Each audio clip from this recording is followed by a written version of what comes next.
Welcome to Unix Programming Module 3 Lecture 1.1. So here in this lecture 1.1 you are going to learn the demonstration on general file APIs like open, read, write and close.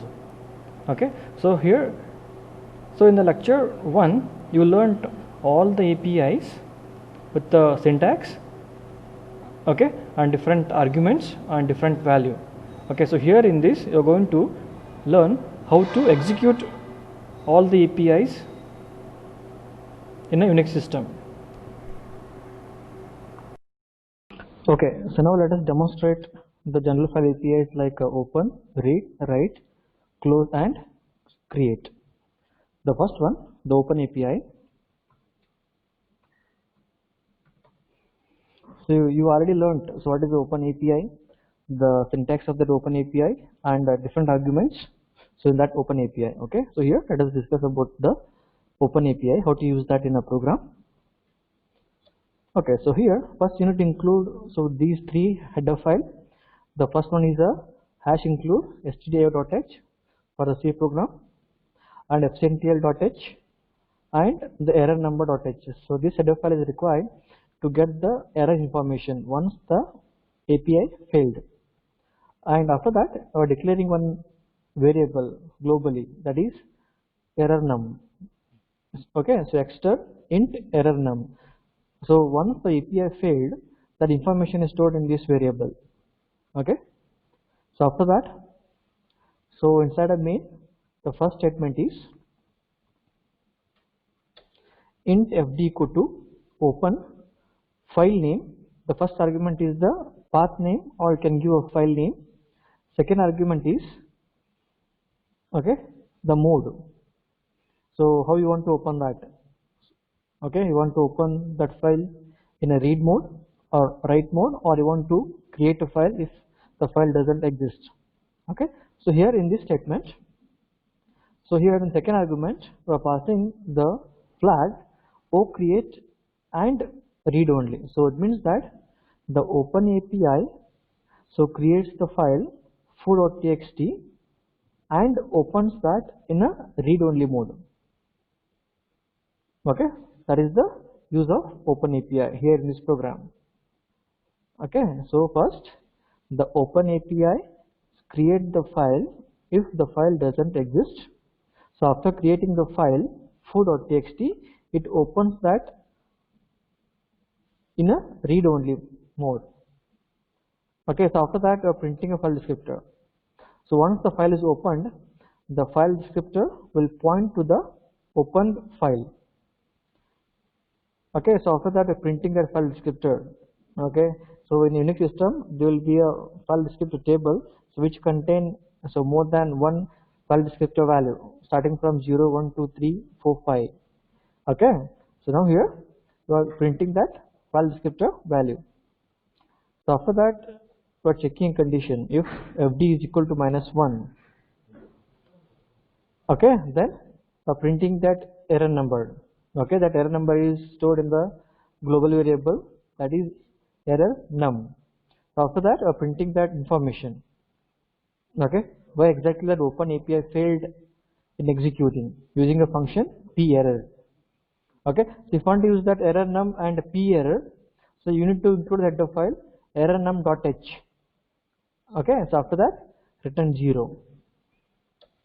Okay, now let us run the program. So you need to compile that using a GCC because it is a C program. GCC program name .c and then run the program ./a.out.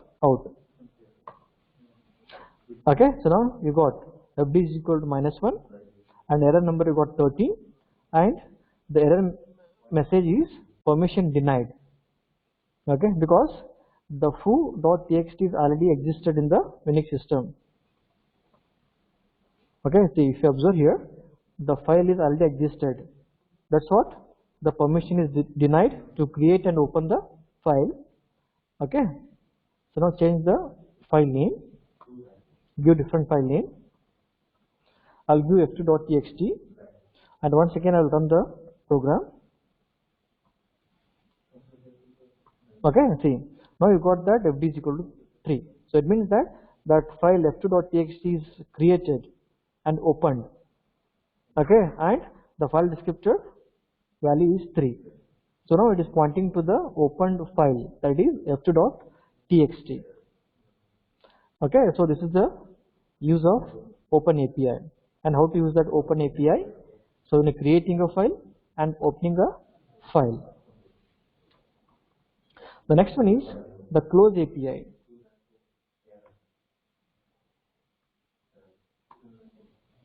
Okay, so you learned already what is the close API. The close API is to disconnect the connection from the file. Okay, so again here you need to include that all these header file. Okay, first one is the for C programming and file control.h and standardlib.h and unistandard.h.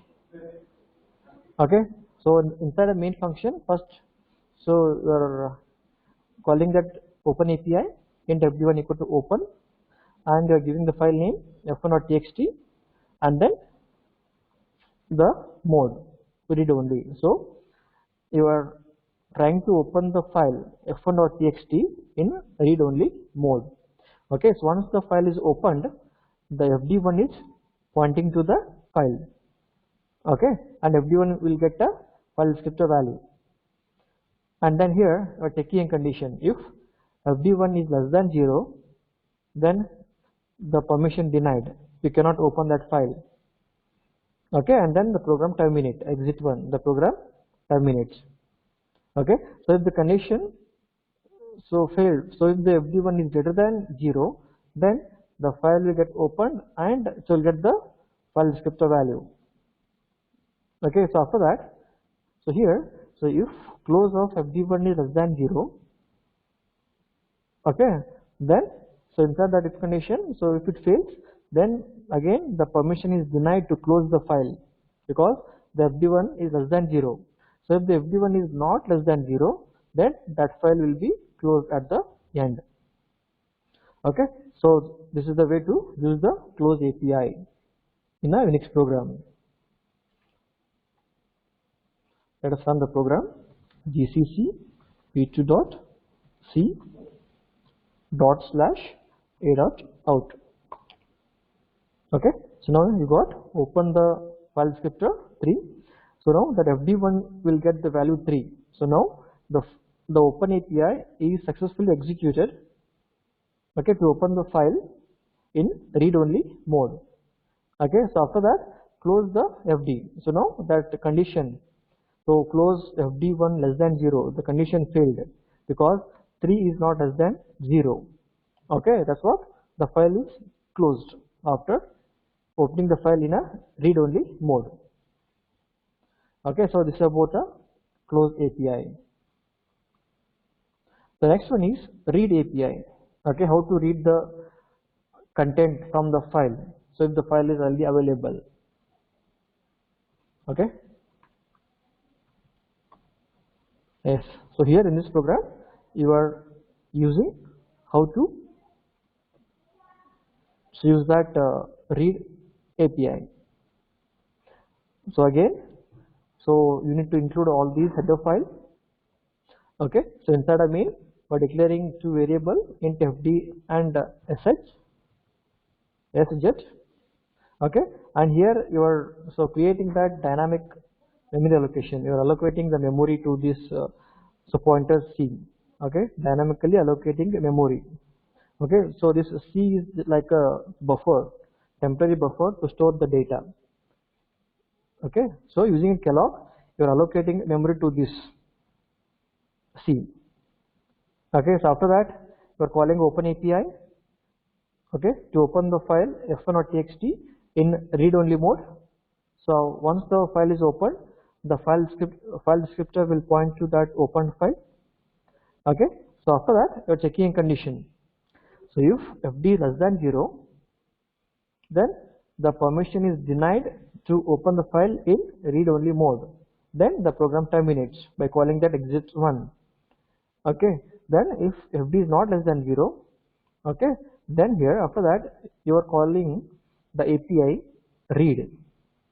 Okay, so here there are 3 arguments for the read API. The first one is file descriptor, so which is pointing to the open file. So C is the temporary buffer to store the data, and 10 is the size. Okay, how many bytes you want to read from the file. Okay, so after reading the content, okay, then so printing that information. Okay, and then after that, so writing one statement, C of sz equal to slash 0. So this is the for the end of the buffer. Okay, so after that printing the content. Okay, so printf, those bytes are as follows, just to print a content from a buffer C. Okay, so it means that here some content is there in the file f1.txt. Okay, so using open API, you are opening the file f1.txt, and using a read API, you are reading the content and storing that content into the temporary buffer C. Okay, and then that content you are displaying, okay, by writing this statement. Let us run the program. First compile the program, program name.c. So it is a warning, and then run the program. Okay, see, you call the read API. So the API returns 10 bytes of data. Okay, and those bytes are hello geek. Okay, so if you open that foo text file, sorry, the file name is f1.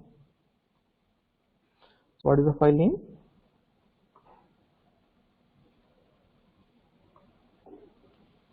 f1.txt. So open that f1.txt. So which contain hello geeks. Okay, that hello geeks is your read. Okay, now that is the use of read API. The next one is write API, how to write the content into the file. Okay, gedit program name .c. Okay, so this program is how to use that write system call. So again, you need to include all these header file in a C program. Okay, so inside a main, we're declaring one variable in testjet. So after that, so you are opening the file f1.txt. Okay, in write only mode.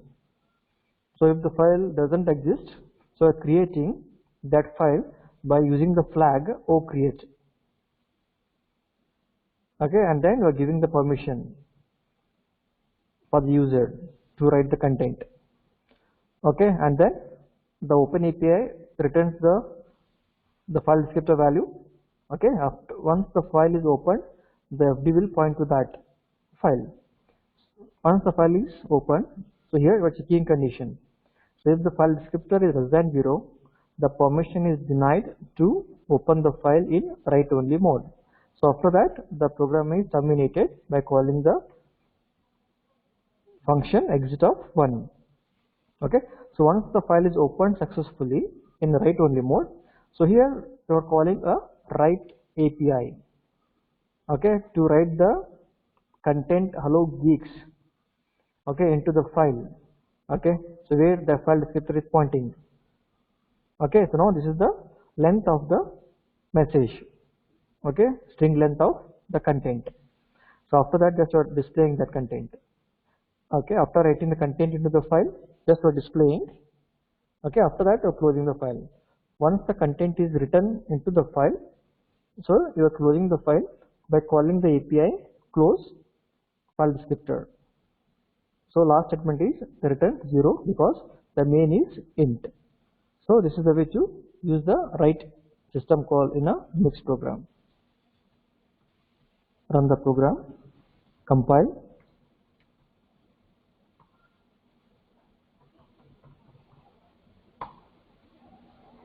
Okay, so here you call the write system call, the file descriptor is a 3, and the content is hello geeks. We return into the file f1.txt. Okay, that API return the 12 bytes of data. Okay, if you want, you can open the file f1.txt. Hello geeks. Okay, so this is the way to use the write API.